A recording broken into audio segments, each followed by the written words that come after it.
하나님이여, 찬송이 시온에서 주를 기다리오며 사람이 서원을 주께 이행하리이다. 기도를 들으시는 주여, 모든 육체가 주께 나아오리이다. 아멘. 찬송가 32장 하나님께 찬양드립니다.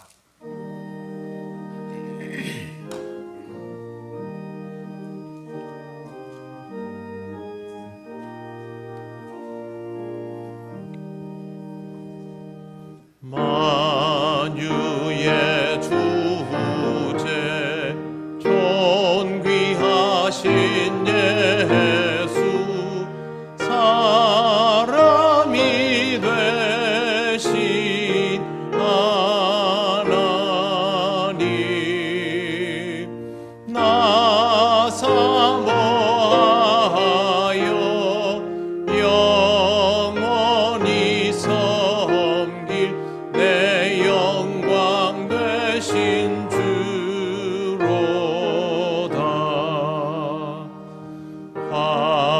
화려한 동산, 무성한 저수목, 아름답고 묘하나, 순전한 예수 더 아름다워 봄 같은 기쁨 주시네. 광명한 해와 명랑한 저 달빛, 수많은 별들 빛나나, 주 예수 빛은 더 찬란하여 참 비교할 수 없도다. 아멘. 성시교독 98번입니다.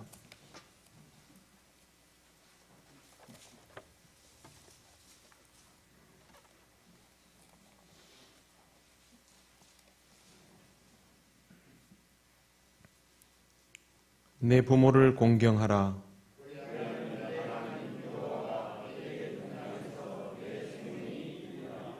내 아들아, 내 아비의 훈계를 들으며 내 어미의 법을 떠나지 말라.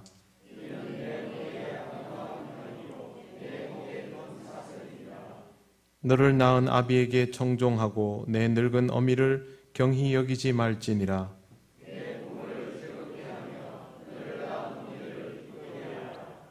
자녀들아, 주 안에서 너희 부모에게 순종하라. 이것이 옳으니라.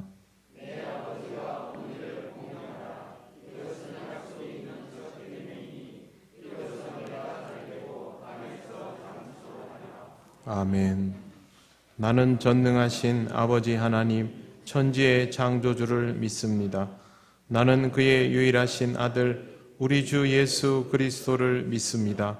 그는 성령으로 잉태되어 동정녀 마리아에게서 나시고 본디오 빌라도에게 고난을 받아 십자가에 못 박혀 죽으시고 장사된 지 사흘 만에 죽은 자 가운데서 다시 살아나셨으며 하늘에 오르시어 전능하신 아버지 하나님 우편에 앉아 계시다가 거기로부터 살아있는 자와 죽은 자를 심판하러 오십니다. 나는 성령을 믿으며 거룩한 공교회와 성도의 교제와 죄를 용서받는 것과 몸의 부활과 영생을 믿습니다. 아멘. 찬송가 579장 하나님께 찬양드립니다.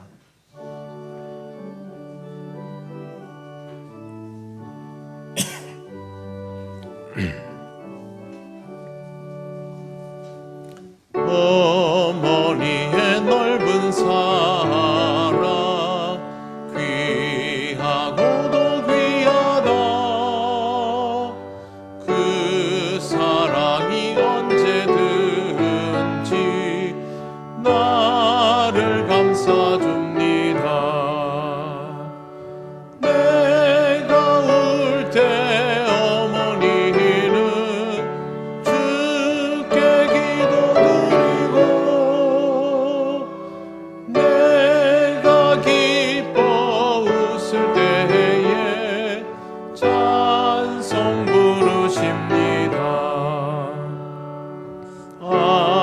아침 저녁 읽으시던 어머니의 성경책 손때 남은 구절마다 모습 본 듯합니다. 믿는 자는 누구든지 영생함을 얻으리. 들려주신 귀한 말씀 이제 힘이 됩니다. 홀로 누워 괴로울 때 헤매다가 지칠 때 부르시던 찬송 소리 귀에 살아옵니다. 반석에서 샘을 나고 황무지에 꽃피니 예수님과 동행하면 두려울 것 없어라. 온유하고 겸손하며 올바르고 굳세게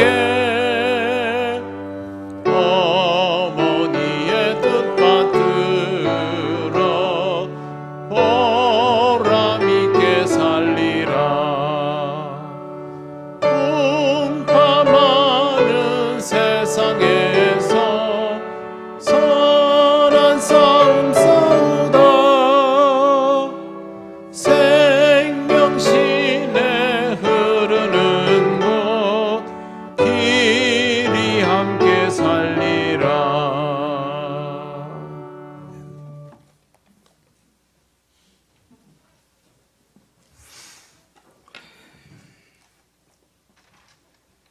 사랑과 긍휼이 풍성하신 하나님 아버지, 죄인들에게 십자가의 은혜를 베풀어 주셔서 거룩하신 하나님을 감히 아바 아버지라고 부르게 하시니 감사합니다. 아버지 하나님, 이 죄인들에게 베풀어 주신 말로 형용할 수 없는 그 은혜를 매일 감사하며 매 순간순간마다 찬양하게 하옵소서. 우리의 일부만 드리는 예배가 아니라 전부를 드리는 예배가 되도록 역사하여 주옵소서. 이 시간 먼저 하나님 앞에 지은 모든 죄를 회개합니다.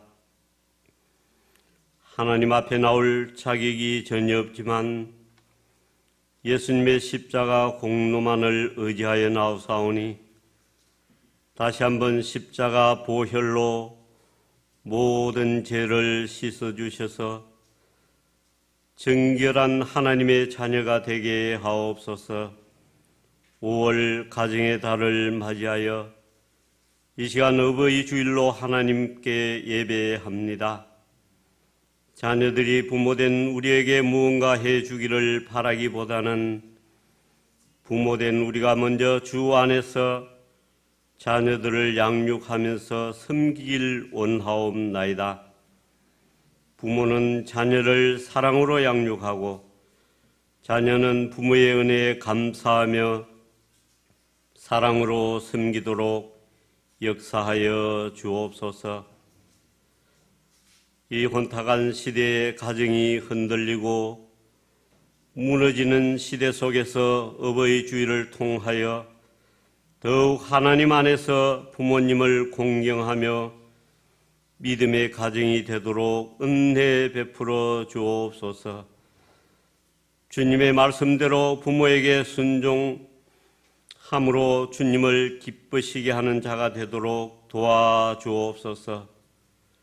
약한 자에게 자비를 베푸시는 주님, 우리 주변에는 결손 가정이 많이 있습니다. 그들이 가정에서 느끼지 못하는 가족 간의 사랑, 부모의 사랑을 하나님을 통해서 경험하게 하시고 성도들 간의 교제를 통해서 따스함을 나누도록 은혜 베풀어 주옵소서. 짝미됨의 가정이 믿음으로 하나 되게 하시고 이 시간도 홀로 사는 어르신들도 많이 있습니다. 육신의 공고함과 질병으로 고통하며 혼자라는 그 외로움의 눈물을 흘릴 때 우리 예수님이 친히 찾아가 주셔서 위로해 주시고 십자가 그늘 안에 있는 하늘의 평안을 내려 주옵소서. 서로를 사랑하고 존중하는 아름다운 가정이 되도록 은총을 베풀어 주옵소서. 은혜로 한 가족이 된 우리가 한 마음과 한 뜻으로 예배하오니 은혜로 채워 주옵소서. 이 시간 목사님에게 권능을 더하여 주시어 복음으로 풍성한 예배가 되게 하옵소서. 거룩하신 예수님 이름으로 감사 기도 올리옵나이다. 아멘.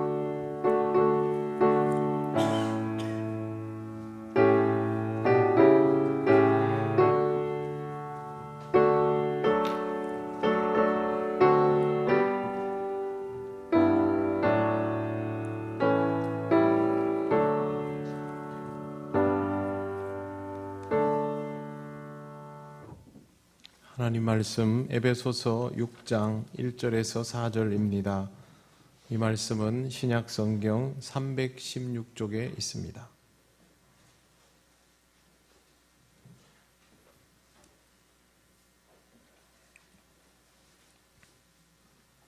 에베소서 6장 1절에서 4절 말씀을 봉독합니다.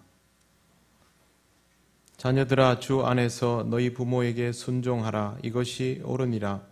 내 아버지와 어머니를 공경하라. 이것은 약속이 있는 첫 계명이니 이로써 내가 잘되고 땅에서 장수하리라.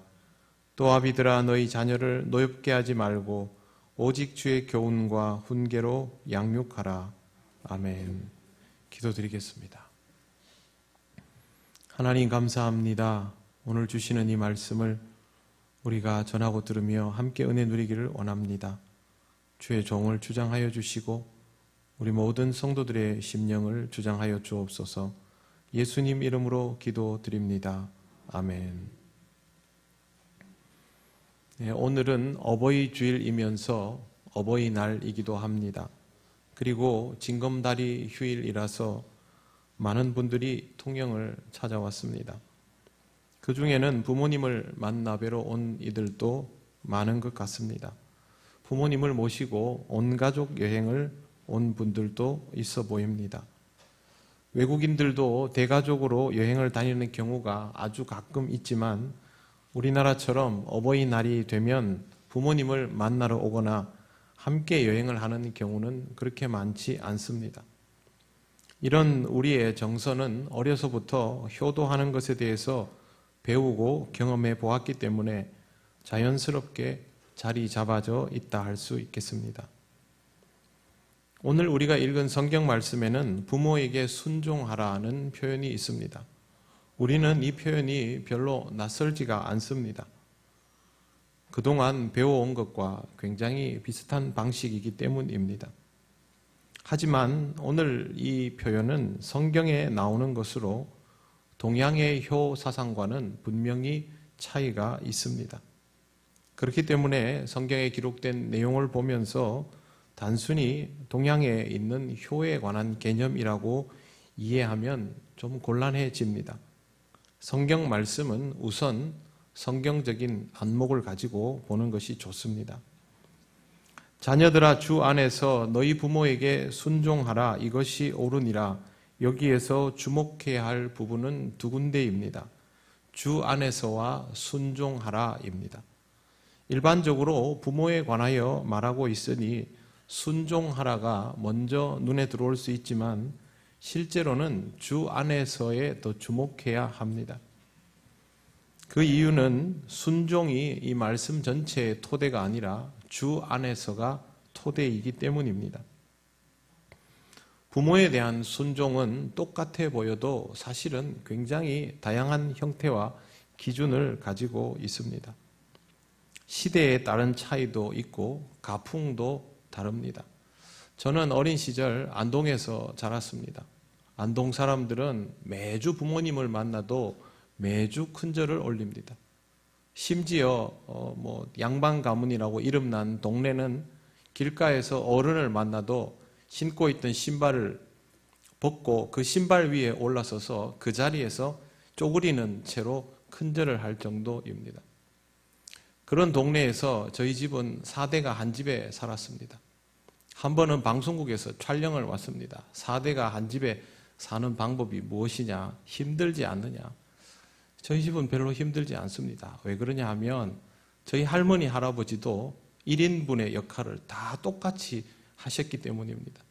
할아버지는 늘 빨래를 널고 또 빨래를 걷고 빨래 개고 하는 일들을 하셨고, 할머니도 집에서 가사 일들을 굉장히 많이 하시고, 오히려 저와 제 아내는 그 중에서 아이 돌보는 일 조금을 제외하고는 일을 덜 하는 편이었습니다.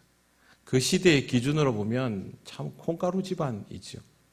그러나 우리 집에는 오랫동안 또 우리 집대로 내려온 가풍이 있었고 또 효도하는 방식이 있었기에 그걸 가지고 천편일률적으로 적용할 수는 없지 않습니까? 우리가 보면 굉장히 버릇없고 무례해 보이는 모습이 또 다른 누군가가 보면 그렇지 않은 형태로 보여질 수도 있는 것이 이 순종의 기준입니다. 옛날 사람들이 보면 요즘 젊은 사람들의 모습 중에 부모나 어른에게 순종하고 공경하는 모습을 찾아보기 어렵다고 합니다. 그러나 이 시대의 사람들은 또 이 시대의 사람들대로의 기준을 가지고 부모를 공경하고 순종하고 있습니다. 서양에서는 배우자를 결정하는 데 있어서 부모가 개입하는 일은 상상도 할 수 없는 일이죠. 그러나 우리나라에서는 아직도 여전히 배우자를 결정하는 일에 있어서 부모의 의견이 영향을 많이 미치고 또 부모가 주도하는 경우들도 있습니다. 우리나라는 정서적으로 보면 나이가 들건 안 들건 자식은 자식이고 부모는 부모이죠. 그러나 서양 사람들은 만 18세가 되면 다 독립을 시킵니다. 어제까지 정말 사이좋게 지내던 아버지와 아들이 그 다음날 아침이 되면 두 눈을 똑바로 뜨고 서로 바라보면서 이제 짐 싸서 나가라, 그렇게 이야기합니다. 자식도 조금도 서운해하지 않고 알겠습니다 하고 자기 짐을 챙겨서 독립을 합니다. 우리나라 정서로는 이해할 수 없는 모습이지만 그 사람들에게는 그것이 자연스럽습니다. 이처럼 굉장히 기준은 다양합니다. 이걸 가지고 천편일률적으로 어떤 것은 순종이고 어떤 것은 아니다라고 말할 수 없습니다. 우리는 어버이날이 다가오면 의례 부모님을 찾아뵙고 평소에도 정기적으로 문안을 드리고 또 용돈이나 생활비를 조금 보태어 드리기도 하고 어떤 식으로든 교류를 이어가지만 또 다른 시대, 다른 장소의 사람들은 그렇게 하지 않는 경우도 많지 않습니까? 이렇게 바라보면 우리가 생각하고 있는 순종, 효라는 것은 생각보다 그렇게 단순해 보이지를 않습니다. 성경에 순종이라고 쓰여져 있으니 이스라엘 사람들은 우리와 좀 비슷한 정서를 가진 것 아닌가, 이 사람들도 대가족 형태가 많지 않은가라고 생각하겠지만 유대인들이 가지고 있는 대가족의 구성과 또 그들이 가지고 있는 가족의 관계성, 또 효라는 것은 우리와는 또 다른 특징을 가지고 있습니다. 유대인들의 효는 우리 같은 혈통 보존의 목적이 아닙니다. 하나님 신앙의 보존과 전수를 위해서 가족의 유대가 중요해진 그런 경우라고 할 수 있습니다.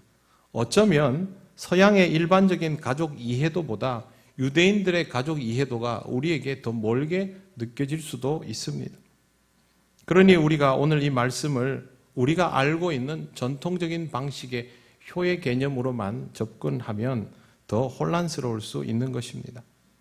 핵심은 순종하라가 아니라 주 안에서입니다. 주 안에서라는 말은 바울이 가장 중요하게 여기며 즐겨 사용하던 표현입니다.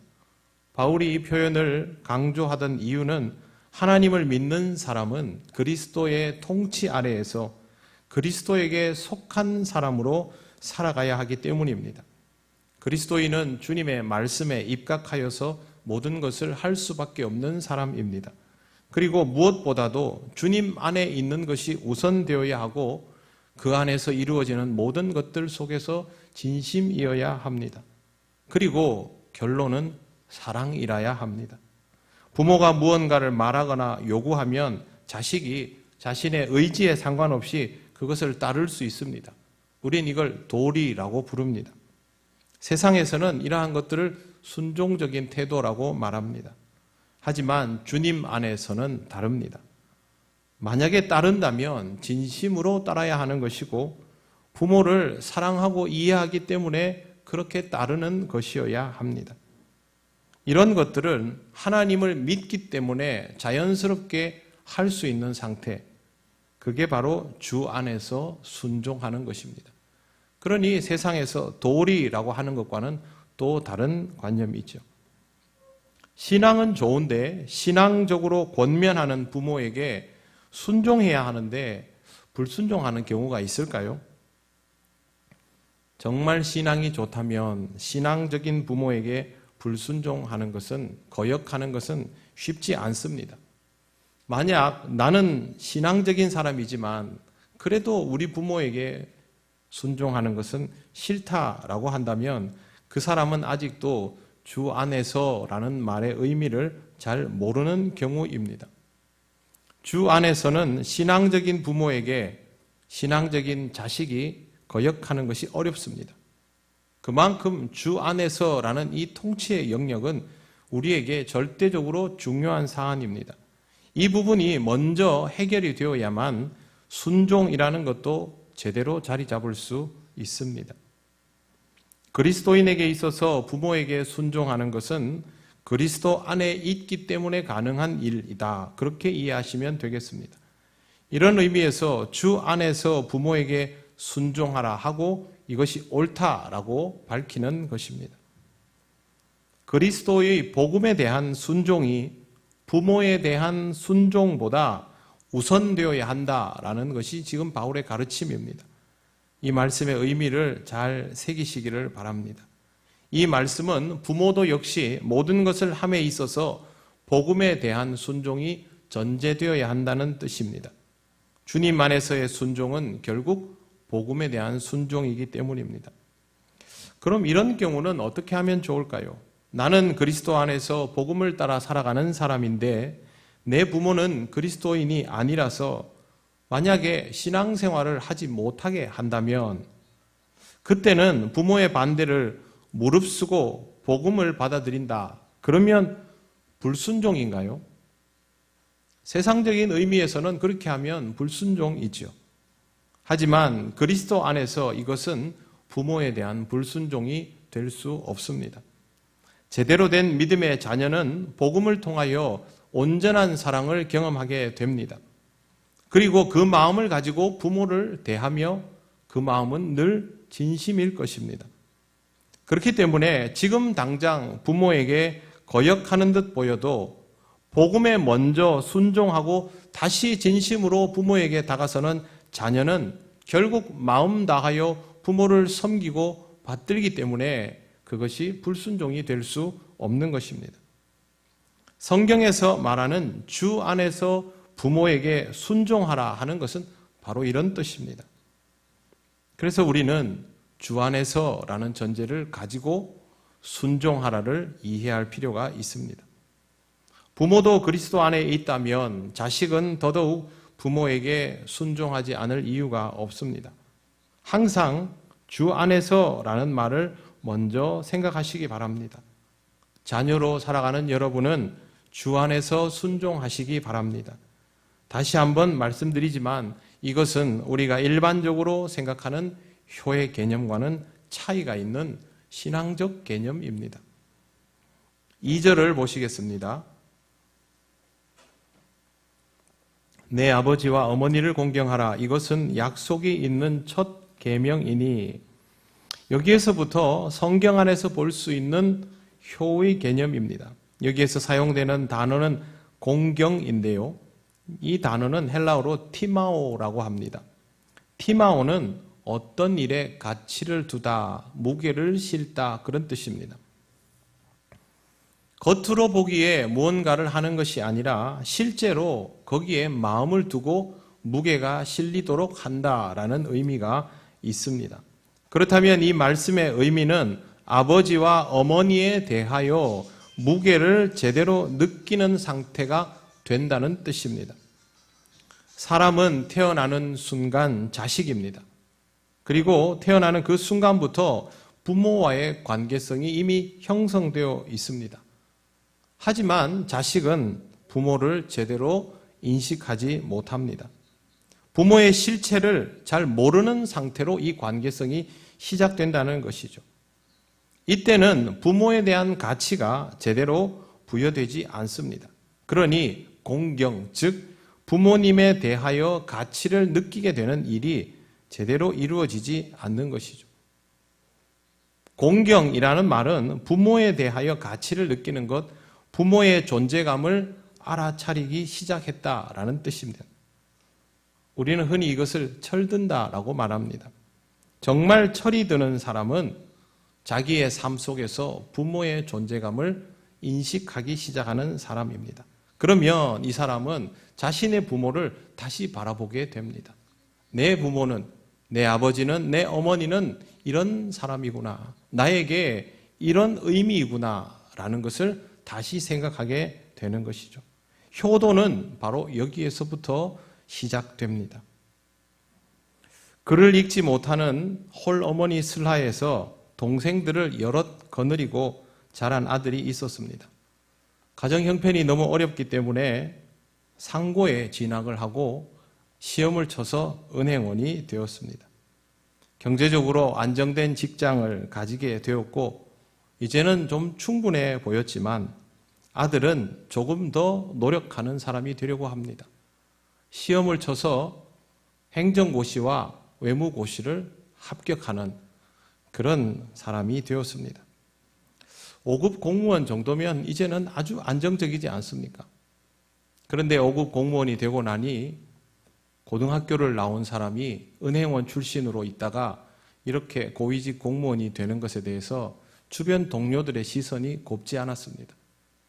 더 열심히 공부를 해야 되겠구나 하면서 열심히 공부해서 미국에서 아주 좋은 대학으로 알려진 미시건 대학에서 석사와 박사학위를 받습니다.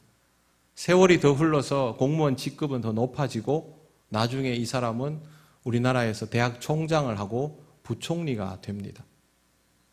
총리, 부총리 정도가 되면 법조인과 상관없이 전관 예우를 해주는 것이 우리나라의 풍토입니다. 하지만 이 사람은 단 한 번의 전관 예우도 받지 않고 지금까지 자기가 추구하는 방식의 인생을 살아오고 있습니다. 이 사람은 때로는 보수적인 사람으로, 때로는 진보적인 사람으로 불리우며 도대체 알 수가 없다라고 평가되었는데 시간이 지나고 보니 이 사람은 자기 방식으로는 한결같은 길을 걸어온 사람이었습니다. 이 사람이 항상 하는 이야기가 있습니다. 저는 글을 읽지 못하는 어머니가 자랑스럽습니다. 무슨 뜻이냐 하면 이 사람이 이렇게 열심히 자신만의 인생을 살아올 수 있었던 이유는 자기 자신에게 다가온 어머니의 존재감 때문이었다라는 뜻입니다. 모든 사람이 이런 환경에 있다고 다 이런 방식의 인생을 살지는 않지요. 그럼에도 불구하고 자기가 부모에 대하여 각성하게 되는 것이 이렇게 결정적인 동기부여를 할 수 있는 것입니다. 실제로 이런 사례는 이 사람뿐만이 아니고 사실 우리 주변에 굉장히 많습니다. 사람이 철이 들 때를 잘 보십시오. 내 부모에 대한 인식이 달라져 있다는 것을 그때 비로소 알 수 있습니다. 이런 의미로 우리는 우리의 아버지와 어머니를 깊이 생각할 수 있어야 합니다. 여러분이 자녀로 태어났다라는 것은 여러분의 부모가 이미 존재론적으로 여러분의 내면에 말할 수 없이 큰 의미를 가지고 있다는 뜻입니다. 그 의미를 여러분의 가슴에 새기고 부모를 여러분의 마음에 제대로 머물 수 있게 하는 것이 바로 공경입니다.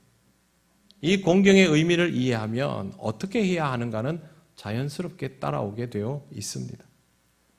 성경에는 이것이 약속 있는 첫 계명이다라고 기록되어 있습니다. 이 말은 이 계명에서부터 하나님께서 보장해 주시는 무언가가 있다는 의미입니다.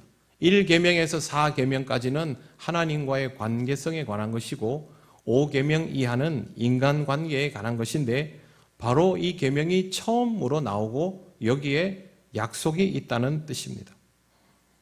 하나님은 왜 여기에 약속을 주셨을까요? 이것이 인간관계에서 가장 기반이 되는 관계성이라서 그렇습니다.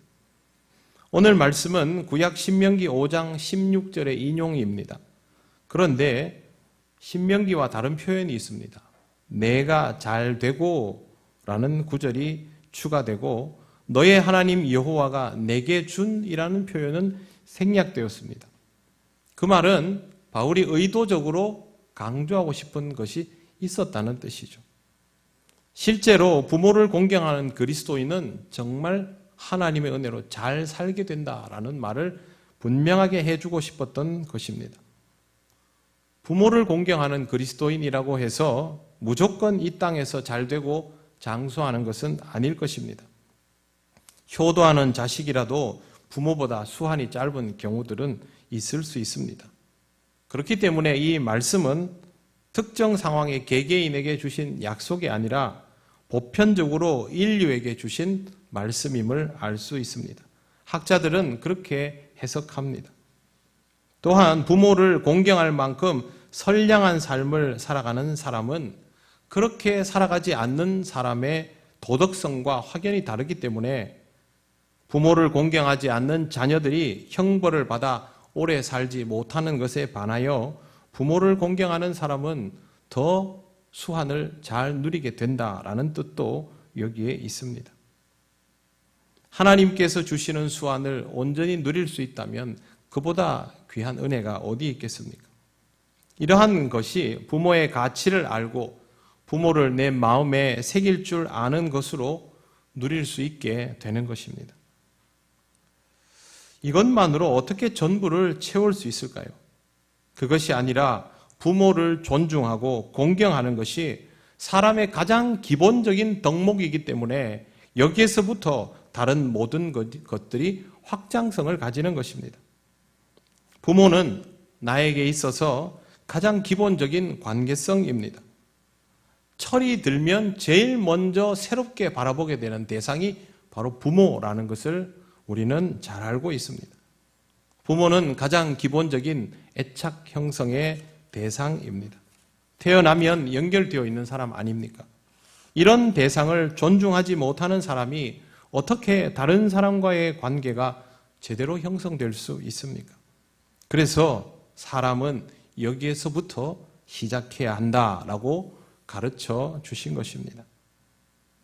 부모를 공경하는 것은 우리가 맺을 수 있는 모든 인간관계의 토대입니다. 많은 사람들이 부모에 대한 공경함 없이 그 다음 관계성을 지탱하고 확장시키려 합니다만 그것은 기초를 든든히 다지지 않고 건물을 올리는 것과 똑같습니다. 바로 어제 그제인가요? 중국 후난성에서 8층 건물이 무너지며 53명이 사망했습니다. 바로 조사에 들어갔지요. 아직은 완전한 결과가 나오지 않았지만 대략적으로 밝혀진 것에 의하면 전문가가 설계하고 시공하지도 않았고 6층으로 계획되어 있던 건물을 8층까지 올린 것으로 밝혀지고 있습니다. 아무리 높이 올리면 뭐합니까? 얼마나 더 많이 무너지느냐를 경험할 수밖에 없는 일 아니겠습니까? 우리 인생도 마찬가지입니다. 자기에게 주어진 가장 기본적인 유대들을 외면하고 아무리 인생의 화려한 스펙을 쌓아 올리면 무엇합니까? 내가 가장 신뢰할 수 있는 기반이 든든하지 않으면 결국 나는 얼마만큼 많이 무너지나를 경험할 수밖에 없습니다. 치장하는 인생이 될 수밖에 없는 것입니다.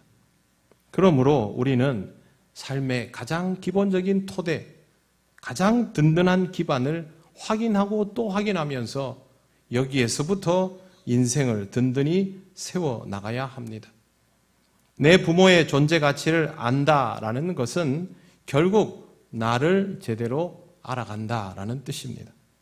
부모를 공경하는 것이 그만큼 중요한 일이라는 것을 생각하시고 하나님의 말씀을 따라 사람됨의 도리를 잘 하시기를 바랍니다. 부모를 공경하라고 아무리 얘기해도 잘 안 하고 잘 못합니다. 그런데 이게 우리를 위한 것이라는 것만은 기억해 두시기를 바랍니다.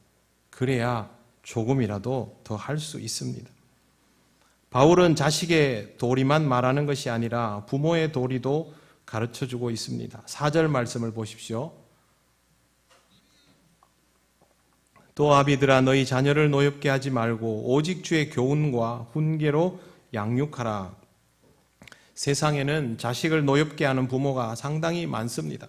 자식이 철이 없어서 그냥 무작정 부모를 보며 노여워하는 경우도 있겠지만 그런 것에 상관없이 부모가 제 역할을 못하는 경우도 허다합니다.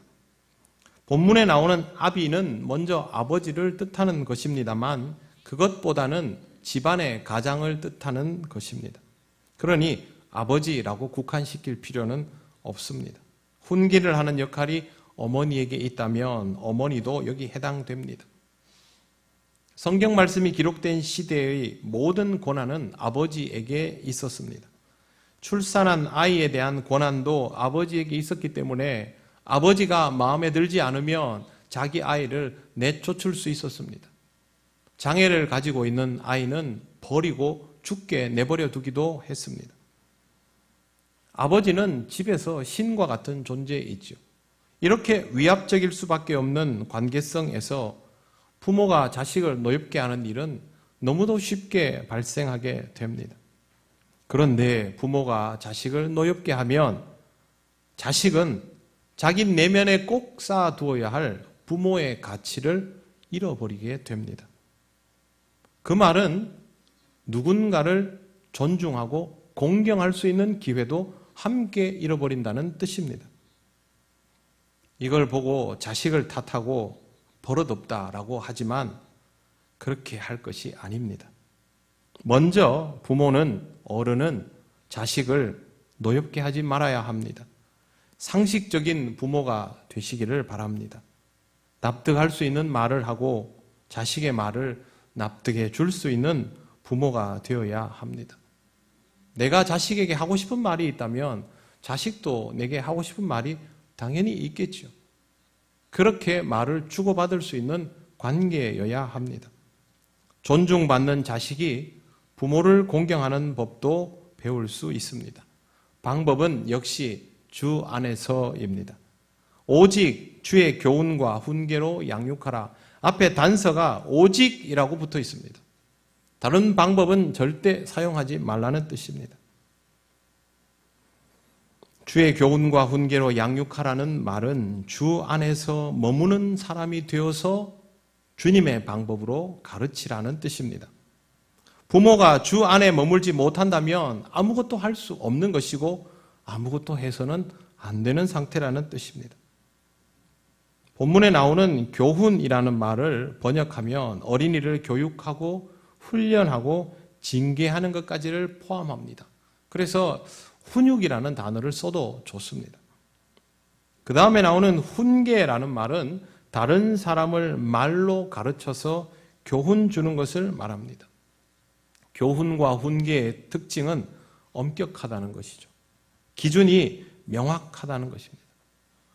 세상의 교훈과 훈계가 아닙니다. 주님의 교훈과 훈계입니다. 이게 왜 중요한지를 말씀드리겠습니다. 우리는 살아가다 보면 주님께 꾸지람을 듣습니다. 혼이 나기도 합니다. 미숙하니까 어쩔 수 없습니다.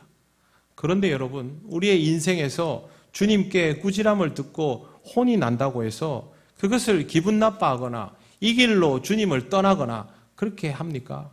그렇지 않습니다. 오히려 고맙게 생각합니다. 이유는 다른 데 있지 않습니다. 우리가 주님의 가치를 명확히 인식하고 있기 때문입니다. 주님이 저렇게 말씀하시는 것은, 우리를 혼내시는 것은 우리를 훈계하시는 것은 우리를 너무 사랑하셔서 그렇게 하시는 것이다. 우리를 위하여 모든 것을 내어주신 분이기 때문에 우리에게 이렇게 하시는 것이다. 그걸 알아서 받아들일 수 있는 것입니다. 주님의 존재감이 우리로 하여금 이것을 받아들이게 만드는 것입니다. 사랑하는 성도 여러분, 존재감 있는 부모가 되시기를 바랍니다. 위압과 위계를 통하여 자식을 훈계하고 양육하는 것이 아니라 그리스도께서 우리에게 보여주신 그 사랑을 통하여 자식을 대할 수 있는 그런 부모라면 능히 존재감 있는 부모가 될 수 있습니다. 그리고 부모의 존재감을 잊지 않는 자식으로 살아가시기를 바랍니다. 세월이 가서 내가 어른이 되고 위력을 가지게 되었다고 해서 연로하여지신 부모님이 의미 없는 존재가 되는 것은 아닙니다. 만약 세월이 바뀌어서 내가 강하여지고 부모님이 약하여져서 이제는 내가 우위를 점하고 있다라고 생각한다면 그건 부모와 자식에 대하여 전혀 모르는 사람의 행동입니다. 부모와 자식은 그렇지 않습니다. 가장 기본적인 유대이고 가장 중요하고 확실한 존재감이며 모든 관계성의 토대입니다. 그걸 배우라고 하나님께서 우리로 하여금 굳이 이렇게 대를 이어서 혈통을 이어가고 내 모습을 내 자식이 가지게 그렇게 만들어 주신 것입니다. 이러한 과정 속에서 서로를 아끼고 사랑하는 부모와 자식은 아름답고 행복한 가정을 이루어갈 수밖에 없습니다. 그리고 그런 가정이 대를 이으면 아름답고 행복한 가풍을 가진 그런 가문이 되어갈 것입니다. 우리 교회는 복된 성도로 가득한 행복한 교회입니다. 그건 행복한 가정이 있어야만 가능한 것이고 우리들 각자가 서로에 대한 존재감을 의식할 때 구현해 나갈 수 있는 것입니다. 여러분의 가정이 세상 사람들이 말하는 원하는 일들이 이루어져서 행복하다 느끼는 가정이 아니라 늘 함께 살아가는 또 늘 함께 해왔던 부모와 자식이 서로를 소중히 여김을 통하여 행복을 느껴가는 그런 가정들이 되시기를 바랍니다. 기도드리겠습니다. 하나님 은혜를 감사합니다. 우리에게 주신 이 귀한 날을 통하여 부모와 자식의 의미를 다시 한번 돌아보게 하시니 감사합니다. 자식으로 살아갈 수밖에 없고 부모로 살아가게 되는 우리를 하나님께서 다시 한번 만져주셔서 더 지혜롭고 겸손하게 하시며 존중하고 공경할 수 있는 사람들이 되게 하여 주셔서 아름답고 행복한 가정을 이루며 주님의 이름으로 모이는 가정과도 같은 교회를 이루는 우리들 되게 하여 주시옵소서. 감사드리며 예수님 이름으로 기도드립니다. 아멘. 찬송가 577장 찬양하시며 봉헌하시겠습니다.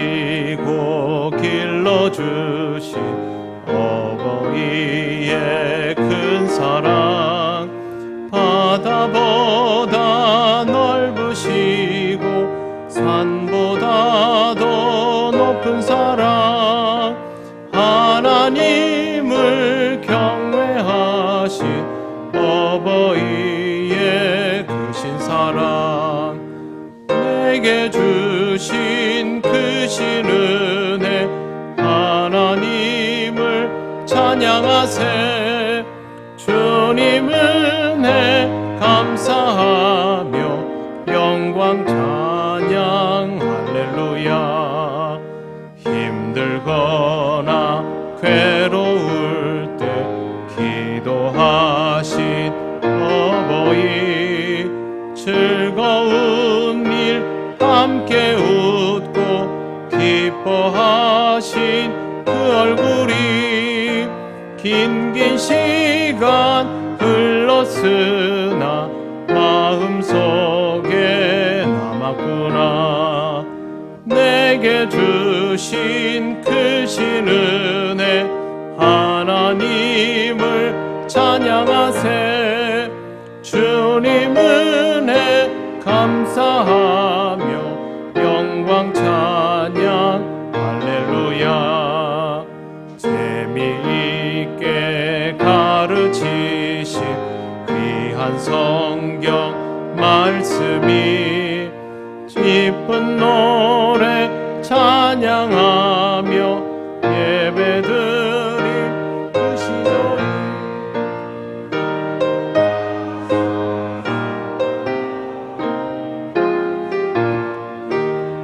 잊으리까 내게 주신 크신 은혜 하나님을 찬양하세. 주님 은혜 감사하며 영광 찬양 할렐루야. 하나님 감사합니다. 오늘도 하나님께 귀한 마음으로 예물을 드립니다.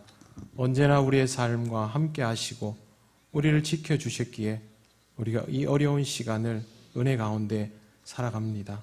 다음 한 주간도 우리 모든 성도들의 삶을 지켜주셔서 주님의 은혜로 살아감을 잊지 않게 하시고 주시는 것은 지혜롭게 사용하게 하옵소서. 드려진 예물은 하나님 나라와 영광을 위하여 쓰여지게 하옵소서. 예수님 이름으로 기도드립니다. 아멘.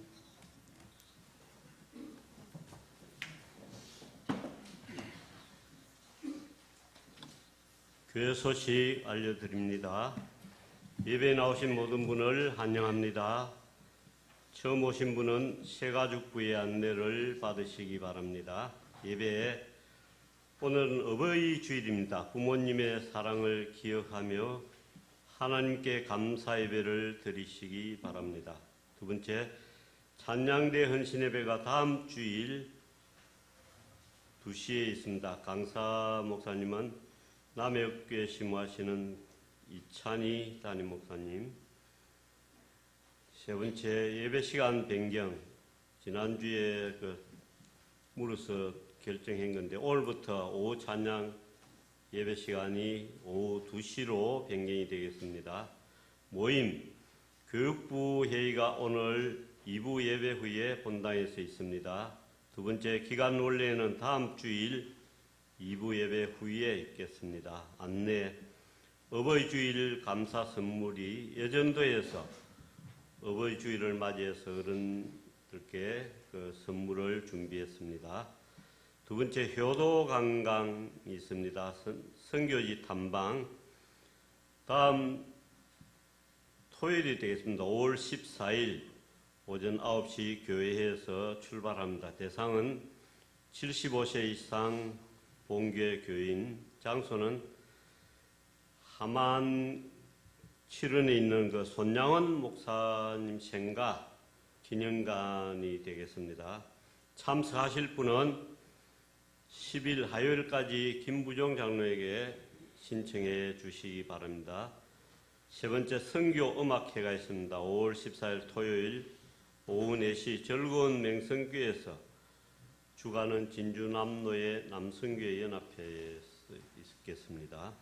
네 번째, 남성교회 연합회 전국 대회가 6월 15일에서 17일 강원도 홍천 비발디 파크에서 있는데 1차 접수가 5월 16일까지, 2차 접수 마감은 5월 27일까지 되겠습니다. 또 다섯 번째, 결혼 소식이 있습니다. 이정훈 군, 이상민 집사, 장점자 권사님 아들 혼인의 시기 21일, 5월 21일 토요일 낮 12시 30분에 거제에 있는 소낭구 펜션에서 있겠습니다. 많이 축하해 주시기 바랍니다. 그리고 안내위원 참고하시고요. 좋은 습관 가지기 캠페인 5월 함께 나눌 기도 제목 참고하시기 바랍니다. 이상입니다.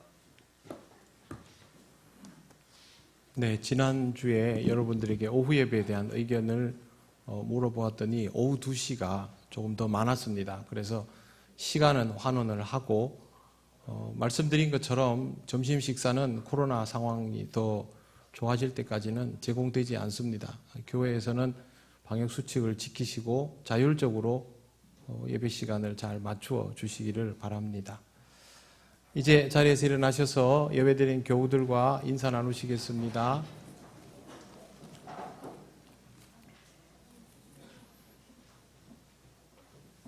찬송가 635장 주기도문 찬양 드립니다.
우리 주 예수 그리스도의 크신 은혜와 하나님 아버지의 놀라우신 사랑과 성령님의 교통하시고 인도하여 주심이 하나님 주신 가장 소중한 관계를 잘 맺어가며 하나님 앞에 더 아름다운 모습으로 영광 돌리기를 원하는 이 시간 예배하는 권속들 위에 영원토록 함께 하시기를 간절히 축원하옵나이다. 아멘.